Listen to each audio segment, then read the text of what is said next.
Hey guys, it's SoFlo Josh and I'm over here at South Dade Toyota to review this 2024 Toyota Land Cruiser First Edition for y'all. Now with that being said, let's go ahead and get out to the exterior and let's check out this all new generation Land Cruiser. Now this generation Land Cruiser is actually called the 250 variant, also known as the Land Cruiser Prado in Europe, which is very nice that we also have the Prado version over here for the States compared to that of the previous 200 series, which was that bigger SUV styling with the V8 under the hood. Now they kind of made it more simplified, a lot cheaper compared to that of the previous generation. This does ride on the new TNGF platform that we see on the Tacoma, the 4Runner, the Sequoia, and the Tundra, with this also being added in there. So about 5 vehicles that you can get from the Toyota brand that has this new TNGF platform. Let's go ahead and go up to the front over here. As you see, you do have these full LED headlights over here with the DRL wrapped around, and you also do have a projector LED right there. These sections right here are your turn signals whenever you do turn them on. Let me go ahead and actually turn that on for y'all. And as you can see, they do light up in amber, so very nice look to them. You do have DRLs right over here, and then dropping it down over here, you do have your rigid fog lights that come standard with the Land Cruiser First Edition, which looks really nice. Now you could change that whenever you get into the interior with this button called fog light. Now you press that, now it changes into that yellow style that we've seen on those Toyota TRD off-road vehicles whenever they are driving through the Baja, which is really nice. Over here to the side, you do have functional air vents that will go around the wheels. This is finished in a black plastic cladding all around the front, and if I'm gonna be honest with you, I actually like the fact that they've done black plastic cladding. Now mind you, whenever you do off-road this, you can actually replace this section right here if you damage it, instead of having to replace the whole front bumper. So every piece you see up here in the grille can be individually replaced if you do damage it. So really nice that Toyota went ahead and did that. Up here in the grille, as you can see, nicely slotted grille with the Toyota Heritage logo inscribed right there. You do have a little bit of that paint from this awesome color that we see up here in the top, which I'll go ahead and put that in the description. Looks really nice, like the overall design. You do have the black plastic cladding over here as well, and around where the sensors are. Dropping it over here, you can see that you do have a front camera right in the middle and very low. Instead of it being up here, I'm really glad that Toyota went ahead and put it down here so you could see more of the rocks whenever you're going off-roading when you put that camera view system. Same exact, you know, cube squared grille design that we've seen with every other version of the Land Cruiser. Now getting over here to the side, looking at this hood, it's very nicely sculpted, like the overall design. As you can see, it's a nice line around here. It's nicely pushed out towards the side, but it gives that overall, you know, wideness that I love when it comes to these off-road capable SUVs. Even the front fenders, as you can see, it's very wide whenever you look down the track over here. So it's gonna give you that, you know, width that you're looking for whenever you are driving around on the trail. So just keep that in mind. This actually will help the driver notify you, hey, you're gonna be getting too close to, you know, any kind of trees, rocks that are on the side whenever you are off-roading, which is really nice. But very nicely sculpted design over here in the front fenders, black plastic cladding, which is expected for an off-road vehicle. On the side, you actually do have more black plastic cladding, and with the First Edition, you could see you do have a steel side steps that you can go ahead and use to get into the vehicle. Now it's not the greatest, it is bolted onto the frame, so at least you know that whenever it does rub, it's not going to damage your frame at all. It's just going to damage the side steps, which is really nice. I'm getting over here to the rear fender. As you can see, also a little bit of width, not too much compared to that of the front fender, as you can see, but there is width to it. Overall, more black plastic cladding.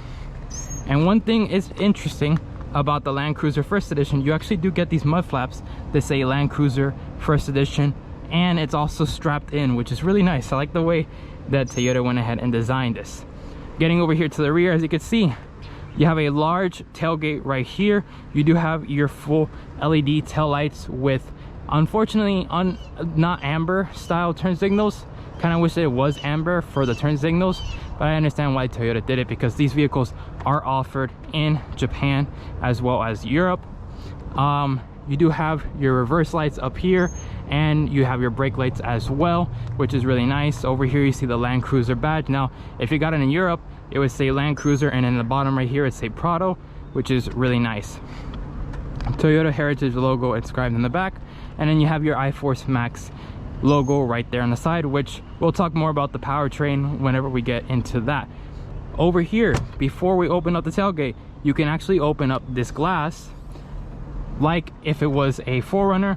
Unlike the 4Runner, actually, you can't roll it down, so it's going to open up just like the Sequoia, which is understandable, because, you know, keep that with the 4Runner, it makes sense, but not so much with the Land Cruiser. I can understand why. But as you see, you can go ahead and put stuff into the tailgate or into the back over here without having to open the rear liftgate. And closing it, very straightforward, very simple. And then you could open up the tailgate, which is actually a fully automatic tailgate for the first edition as well as the Land Cruiser trim, but not the 1958 trim. Let's go ahead and talk about the rear end space. As you can see, this is where the battery resides right now, so a lot of that cargo is going to be eaten up, and this is one of the main reasons why we don't see a 3-row over here offered in the United States, but we do see it across the pond over there in Europe and Japan. And the reason why is that because the engine that we have underneath the hood is a 2.4 liter turbocharged 4-cylinder with a hybrid motor as well, sandwiched between the transmission and the engine. So this is where the battery resides, so that means that we're not going to be able to get a full-on 3rd row. If we were to get a full 3rd row, let me tell you something, you would be hitting the top roof a lot whenever you are getting into that 3rd row, so it basically would be inaccessible. As you see here, we do also have a all-weather mat right here, but you do have a lot more cubby storage right here as well, which is pretty cool.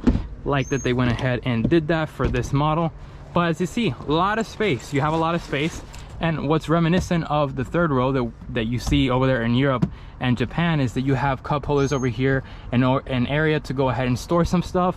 You do have your JBL subwoofer over here to the side, which is nice, and you do have a 2400 watt AC outlet right here, which is super cool, and it's all thanks to the fact that this is a hybrid. 2 USB type C's in the back, so if you do go camping, just know that you can go ahead and do that. With that being said, let's go ahead and get into the rear space really quick. So getting into the rear, let's go ahead and talk about the door panels first. First and foremost, this vehicle is also built in Japan, so nice soft padding all across. You do have that first edition inscribed over here on the side, which is nice to let you know, hey, you have something special. Nice soft padding there. And you know, this lower section is a little bit hard plastic, and so is this right here, but you're still gonna get soft padding whenever the kids are gonna put their, you know, elbow right here to lay on it or anything. You do have your window switchgear over here, nice door handles, and your JBL tweeter over here with a nice large JBL speaker right there. You do have a section to put bottled water. And let's go ahead and talk about the seats really quick. As you can see, really nice seats. To go ahead and fold it down, it's gonna fold down and then tumble forward. That's always gonna be the case no matter whether you put the seats down or not. So just to let you know that it is going to tumble. As you can see, it does recline. Really nice soft padding. I will say these seats are absolutely magnificent. The way these seats just feel, you can tell that it's that quality Toyota product overall. Even these headrests feel really nice, so just letting you know. Let's go ahead and get into the rear space. And getting in, it's not too bad actually. You have to step in, of course. It is a rugged SUV. It's a tall SUV at that. And sitting behind myself right now, I have about, I want to say probably 0.5 inches or an inch of space over here, which is nice. But as you can see, you can, if it does come a little farther back, you can actually, you know, press into it and, you know, it won't hurt you. It's not, you know, hard plastic at the back. You do have 2 map pockets right over here, which is really nice. The JBL speaker, and above you, you do have your vents right over here, which is nice. I like the fact that we get vents on the roof instead of having it down here in the middle. I kind of don't like that. You do have your tri-zone climate control right over here. You can go ahead and change the temperature. You can turn it on or off. which is really nice. So just know that you can go ahead and do everything back here. Nice Land Cruiser inscribed up there. You do have a 12 volt right there, and you do have 2 USB type C's, which is nice that Toyota has gone ahead and did that. Nice. There's like a little section right here that should have been like a cup holder, maybe, if they could have done it, but you still do have the cup holder that slides down over here in the back, so you're going to be able to put your cup holder, your drinks over here as well. But these seats feel phenomenal, and with my height, I am 6 foot tall. Let's go ahead and fix the seat just a little bit, so then, you know, I can feel how it is to sit upright. I have probably about 1 inch to 1.5 inches of headspace. So mind you, I'm 6 foot tall, sitting up straight as I can, and about 1.5 inches of headroom space. So just to give you an idea, somebody who's going to be maybe around in 6'2", 6'3" would probably have a little bit of hard time sitting in the back, but you could always recline the seat, and with that being said, you're going to get probably around 4 to 5 inches of headroom space that's more up there. You do also have a LED light right here, and you do have a speaker back here, so if anybody is on the phone like mama or anybody else, you can go ahead, your kids can speak into the microphone. You do have 2 microphones up there, and we'll talk more about that. But overall, the seats feel very nice and plush, soft, typical Toyota product. You do also have a grab handle whenever you're getting into the vehicle and getting out of the vehicle. So getting to the front, as you can see, same materials that are up here in the front are carried over to the rear, which is great. So soft padding up here, soft padding here. You do have that, you know, hard touch plastic right here, but you still have soft touch right here, which is nice. You have your door handle. You do have your memory seating right here, your window switches, your door unlock, and your window control. Now let me talk about these mirrors really quick. As you can see, full LED turn signals right here. They're finished in the gloss black styling, and you do have your Toyota Safety Sense 3.0, which gives you the blind spot detection standard no matter which trim level you go ahead and get. So getting into the interior, nice soft seats over here. Overall, you do have a thigh extender right here you can go ahead and control onto the side, which feels very nice. Nice steering wheel. I like the way it has the Toyota badge inscribed here in the middle and the heritage look compared to having the Toyota logo. You do have your physical buttons for everything that has to do with the infotainment on this side, and anything that has to do with your cruise control or your active lane keep assist or anything else is going to be carried over here with your volume control as well for your music. Now this does feature the 12.3 inch digital gauge cluster and touchscreen display, compared to that of what the 4Runner offers, where it's a 14-inch touchscreen display and a 12.3 inch. Now if I'm going to be honest with you, I actually prefer this setup better compared to having the 14-inch display of the 4Runner. I know that some people like huge touchscreens, but I'm going to be honest with you, having like this put behind a nice section that's cut off and it's not like looks like a tablet is nicer to see compared to that of what the Tacoma offers and the 4Runner. But overall, this digital gauge cluster over here looks very nice, crisp detail, and so does this touchscreen. Unfortunately, since this vehicle is brand new, I cannot access the navigation, but I've seen what this infotainment does look like with the navigation, and it looks absolutely amazing. So dropping it over here, as you can see, you do have your mode selector, so you could go from eco, normal to sport, which will optimize, you know, the best amount of performance. You could also change it from the drive mode to your MTS. So when you change it to your MTS, you could change it to dirt, auto, sand, mud, deep snow, and that's pretty much it. That's all she wrote. But I'm gonna keep it in the drive mode selector right now, and we're gonna go ahead and put it into eco. You do also have your DAC crawl control right there, electronic parking brake, auto hold functionality, your traction control off, your center differential, and your rear locking differential with your disconnecting sway bar up there. You do have a full-time four-wheel drive system over here. You press down to engage into low 4, or to keep it in high 4 right there. So just know it is a full-time 4-wheel drive system compared to that of the part-time 4-wheel drive system that you get in the 4Runner. Nice large shifter. Let's go ahead and put it into reverse, and as you can see, you have a 360 degrees camera with trajectory whenever you are reversing it. You do also have front trajectory, which is great, so whenever you are off-roading and you need to make a little bit of adjustments when you are off-roading, just know you can be able to do that. If you go ahead and change the view of the rear camera to have more of a fisheye lens compared to that of just a traditional, very nice shifter though. I like the overall way this shifter feels. It's very good.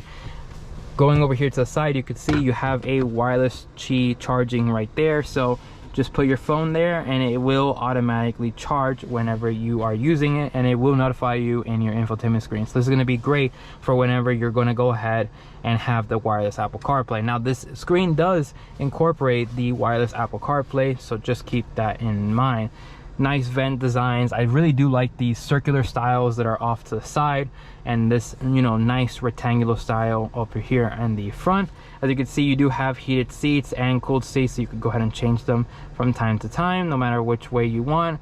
You do have your auto functionality here for the climate control, and everything's actually physical, so you do have physical buttons for everything. You could change the temperature. It's all physical buttons instead of embedded into the screen, which is a great job by Toyota.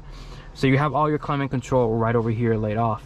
Down here you have 3 USB Type-Cs. You have 1 for your media control, 2 for your charging, and then over here you press this button and it gives you a full-on 360 degrees camera lens, so you could go ahead and see exactly what's going on whenever you're off-roading. You can also change the way it looks. This is what most people call it the egg mode for the 360 degrees. You could pause it at any time, so if you want to have it in this angle, you could see exactly what it, you know, it looks like whenever you are driving off-roading. Nice soft padding material all across. This is hard, well actually it's like a kind of like a seafoam style finish to the dash. Looks very nice. You do have your tweeters up on the side and your grab handle for the driver and passenger. One thing that the 4Runner doesn't give you is the driver grab handle, which I don't understand at all. 2 cup holders right over here, and then if you open up over here, you actually do have a cool box, so you can go ahead and put, you know, your drinks or anything like that whenever you're driving. Just make sure you don't put fish or meat or chicken, please. Don't do that. Don't be one of those people. But anyways, you can go ahead and do that, and you can turn it off over here. So if you don't want it on, you don't want to waste too much battery or electricity, you can go ahead and turn it off. Really nice. I like the overall interior. You do have a sunroof over here, as you can see. Looks very nice. You could go ahead and press open right there and it will open all the way. As you can see, it's automatic as well. You press it again and it will open up a little bit more, not too much, but at least you have that functionality of pulling it back a little more. Closing it up, as you can see, really nice headliner. This material up here does feel like recycled material instead of cloth material. You do have your mirrors over here as well. Hello. Full LED lights over here, which is great. And then you also do have your lights up here. You press this button right here, full LED as well, which is really nice. You could go ahead and turn off the door if you want to have it whenever you open the doors. As you can see, it does open up, or if you don't want that. But I like the overall materials. It feels very nice, rugged look for this all new generation 4Runner, not 4Runner, Land Cruiser. And opening over here, as you can see, damped glove box over here, but it's not lined with felt, but it's very deep glove box. One cool thing that I noticed was this awesome strap material that goes around the side over there. Looks really nice with this silver finish. So overall, really nice. You also do get your digital reverse mirror right here, which is nice. You can go ahead and toggle that on and off depending on how you want it, which is cool. I like that. I like that you can go ahead and do that. And you can go ahead and change the settings to, you know, lower or higher it. With that being said, let's go ahead and check under the hood really quick, and let me show you what this 2.4 liter turbocharged engine looks like. So this does feature the new 2.4 liter turbocharged engine with a hybrid motor. This will make 326 horsepower and 465 pound-feet of torque. That's all mated to an 8-speed automatic transmission, so you're gonna get a lot of torque, and you're also gonna get a lot of horsepower with this powertrain compared to that of the non-iForce engine, which is really cool. As you can see, it does not have struts Unfortunately, it does have a full-on, you know, kickstand over here on the side. You just put it there and you can go ahead and have it open. Now I would recommend, if aftermarkets come out with hood struts, to get the hood struts. I don't like the fact that Toyota went ahead and skimped out on putting this underneath the hood.